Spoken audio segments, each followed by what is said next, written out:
Hello बच्चों, आज हम पढ़ते हैं मॉडर्न फिज़िक्स का एक बहुत खूबसूरत सा चैप्टर भी नहीं बोलेंगे, वो टॉपिक है जो, लेकिन इससे क्वेश्चन जो है वो हर जगह आते हैं। क्योंकि ये केमिस्ट्री का भी पार्ट है और केमिस्ट्री में भी इससे क्वेश्चन पूछे जाते हैं, लेकिन फिज़िक्स में आपसे जेई एडवांस तक के क्वेश्चन भी इस टॉपिक से बन सकते हैं। और उसी टॉपिक के बारे में डिस्कस करेंगे। बहुत ज़्यादा डिटेलिंग नहीं है, बहुत आसान सा टॉपिक है पूरा मॉडर्न फिज़िक्स, क्योंकि इससे बहुत ज़्यादा डेवलप नहीं हुआ है, अभी बहुत रीसेंट टॉपिक है, तो आप आसानी के साथ इसको समझ सकते हैं। बहुत आसानी के साथ इसके सवाल जो है वो आप हल कर सकते हैं। देखिए, कोशिश करते हैं इसको समझने की। फोटो इलेक्ट्रिक इफेक्ट, फोटो मतलब लाइट, इलेक्ट्रिक मतलब ऑब्वियसली इलेक्ट्रिसिटी, और उसी का इफेक्ट है।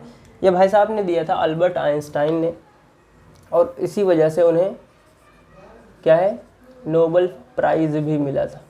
ठीक है, उन्होंने क्या लिया कि एक मेटल लिए, और हमें पता है मेटल की एक ख़ास बात है। वो बात ये है कि मेटल जो है वो उसके पास फ्री इलेक्ट्रॉन्स होते हैं। तो उन्होंने कहा उस फ्री इलेक्ट्रॉन को अगर हम निकालें तो उससे कंडक्शन हो सकता है राइट। तो उसे ये जो हमारे ये मेटल है, एक मेटल प्लेट है, और इस मेटल प्लेट को हम कनेक्ट कर देते हैं एक बैटरी के साथ। चलो कनेक्ट कर देते हैं, इसे कनेक्ट कर देते, ये है मेटल, ठीक है। और इसके ऊपर हम गिराते हैं लाइट। क्या गिराते हैं? लाइट। जब इसके ऊपर हम लाइट गिराएंगे तो यहाँ से जो इलेक्ट्रॉन्स हैं वो क्या होंगे, इजेक्ट होंगे, और इस इजेक्शन की वजह से यहाँ पर एक क्या होगा, एक करंट का फ्लो होगा। बात क्लियर है? यही एक थोड़ा सा सेटअप है, बहुत अच्छा नहीं बना ड्राइंग अपनी तो वैसे भी बड़ी ख़राब है। चलो, अब ये लाइट का जो फिनोमेना है ये आपको समझना है कैसे, क्योंकि आपका चैप्टर का नाम है डुअल नेचर ऑफ लाइट।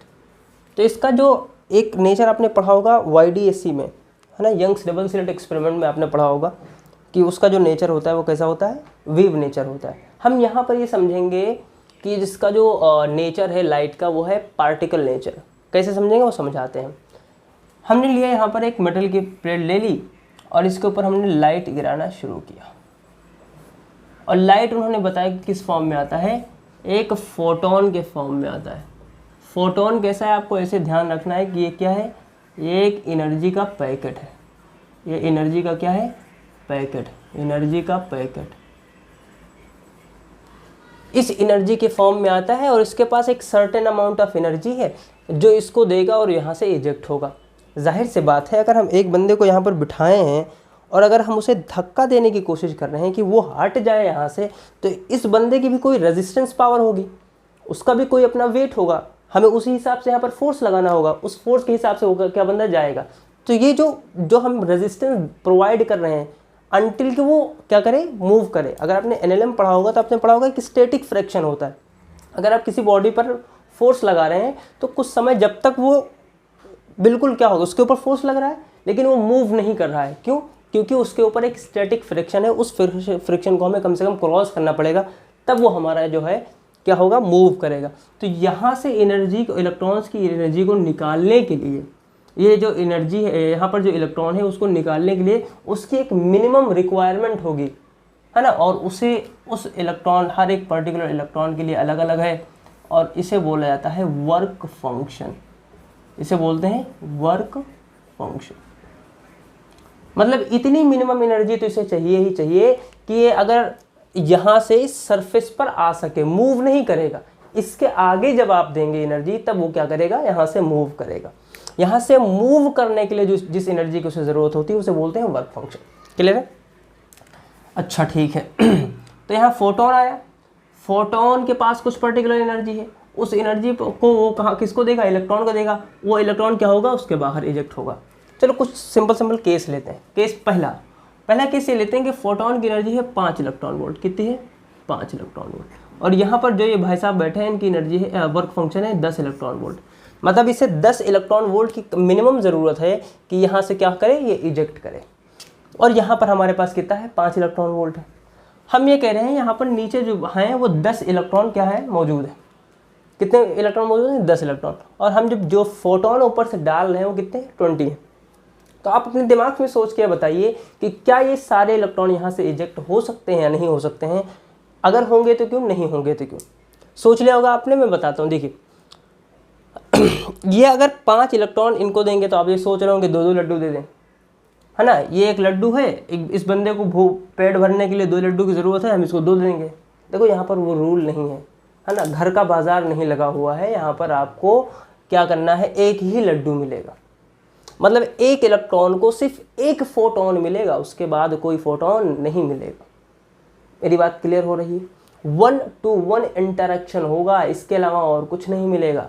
मतलब अगर किसी पर्टिकुलर फोटोन की एनर्जी इसके वर्क फंक्शन से कम है, इसके वर्क फंक्शन से कम है, तो कभी जिंदगी में ये बाहर नहीं निकल पाएंगे। 5 इलेक्ट्रॉन है, आप यहाँ से 1000 अगर फोटोन भी डाल देंगे तो ये बाहर नहीं निकलेंगे। इनको बाहर निकालने के लिए इन जो फोटोन भाई साहब ला रहे हैं एटलीस्ट 10 इलेक्ट्रॉन वोल्ट, और अगर इनमें कुछ काइनेटिक एनर्जी आपको देनी है तो ग्रेटर देन 10 इलेक्ट्रॉन वोल्ट की ज़रूरत होगी, अदरवाइज ये बाहर नहीं निकलेंगे। मतलब सिंपल सा मतलब हमें ये पता चला कि हमें अगर इस इलेक्ट्रॉन की मूवमेंट को बढ़ाना है, देखिए एक बात समझिए, अगर ये 11 इलेक्ट्रॉन वोल्ट होगा तो इन सब की एनर्जी जो होगी, इन सब का जो काइनेटिक एनर्जी होगी वो जो बाहर निकलेगा वो 1 इलेक्ट्रॉन वोल्ट होगा, है ना। 10 तो ये खुद खा लेगा, 1 इलेक्ट्रॉन बचेगा जिसका वजह जाएगा। तो जो इनकी स्पीड है वो कितनी होगी, 1 इलेक्ट्रॉन वोल्ट होगी। और अगर हमें इसे बढ़ाना है तो हमें यहाँ फ्रिक्वेंसी क्या करना पड़ेगा, बढ़ाना पड़ेगा। इसी चीज़ को उन्होंने देखा, ऑब्जर्व किया, तब उन्होंने एक फार्मूला दिया जिसे बोलते हैं आइंस्टाइन फार्मूला, जो इसके लिए बहुत कामगर है। Kinetic energy is equals to h nu, this is the energy of what, energy of photon, energy of photon minus h nu not, जिसे बोलते हैं वर्क फंक्शन। बिल्कुल दुरुस्त बात बोली उन्होंने, इसमें कोई गलत बात भी नहीं, बिल्कुल सही बात है कि मतलब उतनी ही काइनेटिक एनर्जी होगी जितना फोटोन माइनस क्या, इलेक्ट्रॉन की जो वर्क फंक्शन है उनका डिफरेंस होगा। और यही बात के लिए बहुत बड़ा काम इन्होंने किया।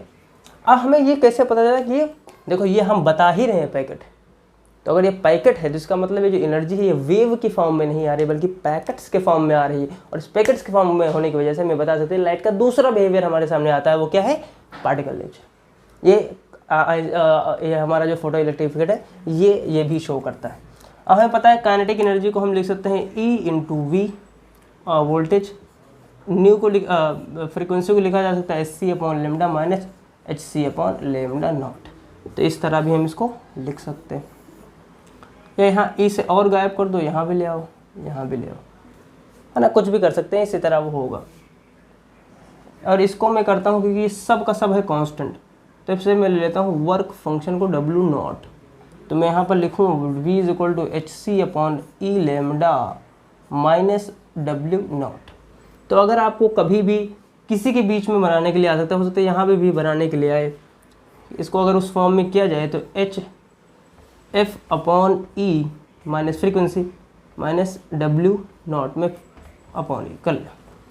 अगर आपको बनाने आए कि आपको वोल्टेज या काइनेटिक एनर्जी व्हाटएवर जिसके बीच में बनाना है, तो आप यहाँ से इजीली, आपके पास इक्वेशन मौजूद है और आप सब मैथमेटिक्स वाले हो ही, बना ही लोगे। y is equals to mx minus c type का ग्राफ यहाँ पर आपको मिलेगा, है ना। कुछ इस तरह का ग्राफ यहाँ पर आपको देखने को मिलता है ना, इस तरह आपको ग्राफ मिलेगा। और जो इसका m है वो है h अपॉन ई, इधर ई एफ इधर v, इस तरह का ग्राफ आपको देखने को मिलेगा। दूसरी बात, यहाँ से जितने इलेक्ट्रॉन मूव करेंगे, जितने इलेक्ट्रॉन हमारे मूव करेंगे उतना ही, देखो क्या है, चार्ज करंट क्या है, the flow rate of flow of electrons is what known as हमारा करंट। तो जो रेट है वो कैसे होगा, कैसे चेंज होगा, कैसे चेंज हो सकता है। तो जो फोटो करंट है हमारे, इसे बोलते हैं फोटो करंट, ये फोटो करंट किससे डायरेक्टली प्रोपोर्शनल होगी। अगर हमें इसकी बढ़ाना है, किसको, करंट को बढ़ाना है, तो करंट बढ़ाने के लिए हम क्या कर सकते हैं, इंटेंसिटी को क्या कर सकते हैं, चेंज करेंगे। और इंटेंसिटी के साथ एक ऐसा बिहेवियर शो करता है, बिल्कुल सिमिलर। बात समझ में आ रही, क्लियर है। इसके ऊपर आपको ये जो फॉर्मूला हमने अभी बनाया है, इस फॉर्मूले के ऊपर आपको ढेर सारे क्वेश्चन मिलते हैं, एक नहीं ढेर सारे क्वेश्चन मिलते हैं। बहुत मज़ेदार क्वेश्चन मिलते हैं। 2-4 क्वेश्चन करते हैं ताकि आपका थोड़ा सा और इसका ब्रॉड स्पेक्ट्रम, मैं कोशिश करूँगा जेईई के एग्ज़ाम क्वेश्चन ही लिए जाएँ। Surface of a certain metal is first illuminated with the wavelength of λ1 is equals to 350 nanometer. λ1 is equals to 350 nanometer and λ2 and by the λ2 is equals to 540 nanometer, 540 nanometer. और इनकी जो velocity है वो क्या है, वो किससे डिफर कर रही है, 2 टाइम है। मतलब अगर v1 1 है तो ये कितना है 2v2। क्लियर है? If it is found that the maximum speed of the photoelectrons in the two cases differ by a factor 2, the work function of a metal is close to। Clear है? हमसे यही पूछा गया है। 2, ठीक है। हमें दिया है HC की वैल्यू कितनी दी है, 1240 नैनोमीटर। बस ये सिंपल सा काम है जो आपको ध्यान रखना है। देखो इस क्वेश्चन को आप कई तरीके से कर सकते हैं। हमें पता है kinetic energy is equals to what, h nu minus h nu naught, that's it. हमें इसी वर्क फंक्शन के बारे में बोला गया था, हम h पे नहीं लिखते हैं, यहाँ पर फाई लिख लेते हैं। यहाँ पर 2 केसेस हैं, 1 1, ठीक है, और इसकी 2h2 माइनस फाई। हमें इस फाई की ज़रूरत है और इस फाई के लिए आप कुछ भी कई तरीके से आप इसे कर सकते हैं कि यहाँ पर एक की वैल्यू पुट कर दी, दूसरे में सब्स्टिट्यूशन में, तो कोई भी एक सबसे बेहतरीन मेथड मैं आपको बताता हूँ जिस तरह आपको करना है। जब भी कभी कंपैरिजन वाले क्वेश्चन मिले तो आपको सिर्फ एक काम करना है, डिवाइड करना है। आप जितना डिवाइड करेंगे आप उतने ज़्यादा कांस्टेंट से बच जाएंगे, कांस्टेंट चुपचाप अपने आप ख़त्म हो जाएंगे। और सबसे बेहतरीन तरीका यही है कि हम क्या करें, डिवाइड करें। डिवाइड के अलावा आपके पास कोई और बेहतर तरीका नहीं है कि आपके 2 मिनट जो दिए गए हैं आपको हर क्वेश्चन के लिए, आप उस 2 मिनट में इस तरह के क्वेश्चन सॉल्व कर लें। बहुत लंबा समय चला जाएगा और आपको इतना लंबा समय नहीं मिला है, अब इस बात का ध्यान रखेंगे। तो हमें पता है हाफ mv1 स्क्वायर, तो ये तो 2 टाइम्स है, अपॉन हाफ mv2 स्क्वायर, ठीक है, ये v1 इज इक्वल्स टू, देखो यहाँ पर हमें ये निकालना है, पहले निकाल लेते हैं। λ1 एनर्जी 1, इसकी HC की वैल्यू है 1240, उसको डिवाइड करना है हमें 350 से, तो ये कितना आएगा आप अंदाज़ा लगाइए भाई साहब।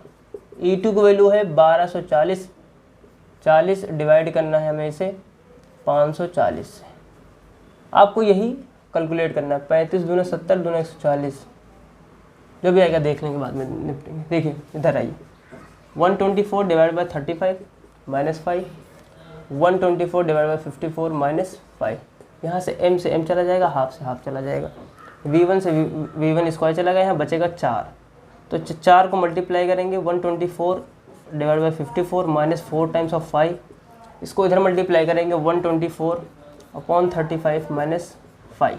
आप इस आसान से इक्वेशन को सॉल्व कर सकते हैं और इस आसान से इक्वेशन को सॉल्व करने के बाद आपको बहुत आसानी के साथ इस 5 की वैल्यू मिल जाएगी।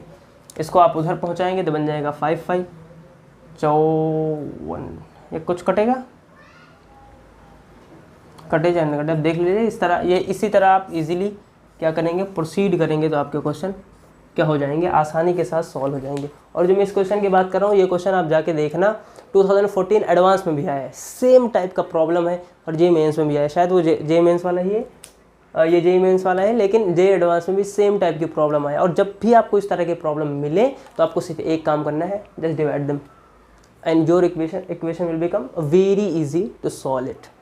और इसी तरीके के आपको, अगर आपके पास वो नहीं है मेथड, तब आप बहुत लंबा समय देते हैं, यहाँ से m निकाला h निकाला, इसमें एकदम माँ परेशान हो जाओ, कुछ नहीं कर पाओगे। ज़रूरत सिर्फ इतनी है कि जो स्मार्ट तरीके से आप काम कर सकते हैं उसी स्मार्ट तरीके से काम करें, इसके अलावा और किसी चीज़ की ज़रूरत वहाँ पर नहीं है ना। चलो, उम्मीद करते हैं आपको ये वीडियो अच्छा लगा होगा, और अगर अच्छा लगा है तो दोस्तों के साथ साझा करें। तब तक